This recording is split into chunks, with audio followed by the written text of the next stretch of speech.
Madame, Monsieur, bonjour et merci de nous rejoindre sur RTI 1.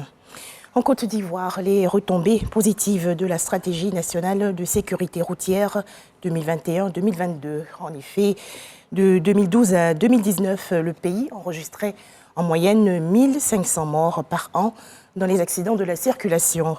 En 2022, ce chiffre a connu une baisse passant à 1050. Ces informations ont été communiquées par la direction de la coordination des transports terrestres. Les explications de Khalil Diomandé et Franck Kouadio. En 2021, la Côte d'Ivoire a enregistré 14 234 accidents de la circulation, dont 1614 morts et 13 690 blessés graves, selon l'Office de la sécurité routière OSER. Pour rectifier le tir, le gouvernement se dote d'une stratégie nationale de sécurité routière 2021-2025, une stratégie qui a permis de renforcer les actions de répression contre l'incivisme sur les routes et de réduire le nombre de personnes tuées dans les accidents en 2022. Le nombre de tués est tombé à 1050 tués contre le seuil de 1500 tués qu'on connaissait en moyenne dans les années antérieures. Mais la baisse est venue d'où, justement ? Ça, c'est l'une des actions de la stratégie à travers son innovation par l'instauration de la vidéo-verbalisation. À ce jour, nous avons autour de 9 300 000 vidéo-verbalisations qui ont été faites depuis l'entrée en vigueur en 2021. Pour consolider les acquis, le ministère de tutelle entend amplifier les opérations de sensibilisation à l'endroit des acteurs du transport. Les actes d'incivisme seront tout aussi rigoureusement sanctionnés. Ces sensibilisations vont se faire à travers des campagnes thématiques, à travers des formations, à travers aussi des conférences. Donc voilà un peu des choses sur lesquelles nous allons travailler à travers la forme, mais à travers la répression. Et en ce domaine-là, la loi sera appliquée intégralement. L'ambition affichée par l'État ivoirien est de réduire de 50% le taux de tués liés aux accidents d'ici à 2030.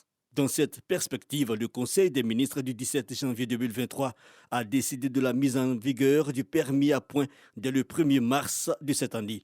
Chaque permis de conduire sera doté d'un capital de 12 points qui sera réduit à chaque infraction. Le championnat d'Afrique des Nations 2023, la Côte d'Ivoire qualifiée pour les quarts de finale. Les éléphants footballeurs ont battu hier l'Ouganda par 3-1.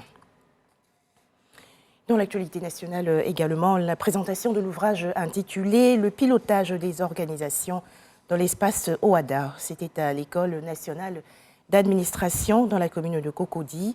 Cette œuvre de l'ingénieur agronome Philippe Ouattara propose des solutions pour vaincre le sous-développement et la pauvreté.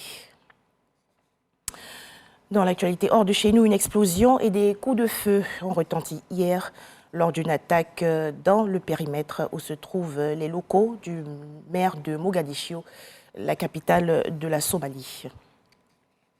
En France, le projet de réforme des retraites arrive aujourd'hui devant le Conseil des ministres. À noter que le report de 62 à 64 ans de l'âge légal de départ à la retraite, mesure phare de la réforme, est rejeté par les syndicats unanimes ainsi que par l'essentiel des oppositions et selon les sondages, une grande majorité des Français.